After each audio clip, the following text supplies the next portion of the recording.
மனமே நீ மயங்காதே. ஒரு மனிதரை அழ வைப்பது சுலபம், ஆனால் அவரை சிரிக்க வைப்பதுதான் மிகவும் கடினம் என்பார்கள். இன்றைய உலகில் பெரும்பாலான மனிதர்கள் மற்றவர்களுக்கு சோகத்தை தான் கொடுக்கிறார்கள்.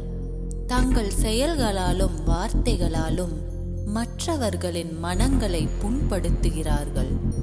முள் குத்துவதைப் போல மற்றவர்களின் இதயங்களை குத்தி காயப்படுத்துகிறார்கள். இதனாலேயே மனித உறவுகளில் நாளுக்கு நாள் விரிசல்கள் ஏற்படுகின்றன. அவர் என்னை புரிந்து கொள்ளவில்லை, அவர் என் மனதை உடைத்து விட்டார்.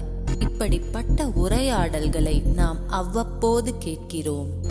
யாருடைய மனதை யார் உடைத்தது? ஒரு மனிதர் மற்றொரு மனிதரின் மனதை உடைக்க முடியுமா?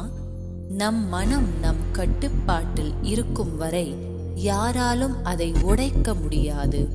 ஒருவரின் வார்த்தையாலோ அல்லது செயலாலோ உணர்ச்சி வசப்பட்டு மயங்கி மனமுடைந்து போவதை விடுத்து அந்த நேரத்தில் சற்று நிதானமாக இருந்து கொண்டு இவ்விதமாக ஒருவர் பேசுவதற்கும் செயல்படுவதற்கும் நான் எந்த விதத்தில் காரணமாக இருக்கிறேன் என்று நம்மை நாமே சோதித்து பார்க்க வேண்டும்.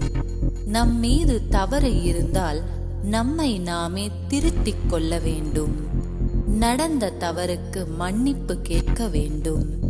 அப்படி நம் மீது எந்த தவறும் இல்லாவிட்டால் நடந்ததை நாம் ஒரு பொருட்டாக எடுத்துக்கொள்ள கூடாது.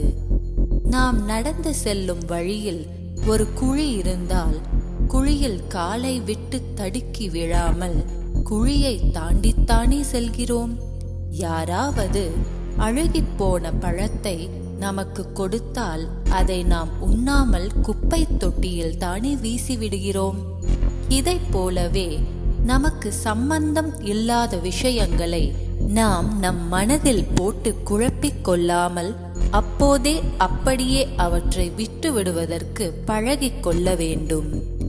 இதனால்தான் உலகம் 1000 சொல்லட்டுமே, உனக்கு நீதான் நீதிபதி, மனிதன் எதையோ பேசட்டுமே, மனச பாத்துக்க நல்லபடி என்று பாடியுள்ளார்கள். மனதை பாதுகாக்க இறை சிந்தனை பெரிதும் உதவுகிறது. இறைவனை பற்றிய சிந்தனைகள் மனதுக்கு இதமளிக்கின்றன. மனதை கோயிலாக்கி இறைவனை அதில் குடி வைத்தால் நாம் எதனாலும் பாதிப்படையா வண்ணம் நம் மனதை பேணி காக்க முடியும். சூழ்நிலைகளையோ அல்லது மனிதர்களையோ நம்மால் மாற்ற முடியாது. ஆனால் இறைவனின் துணையுடன் நம்மை நாமே மாற்றி அமைத்துக் கொள்ள முடியும். சிந்தனை துளி. இறை சிந்தனையின் மூலம் தொட்டா சினுங்கி போன்ற மனதை உறுதியான மனமாக மாற்றுவோம்.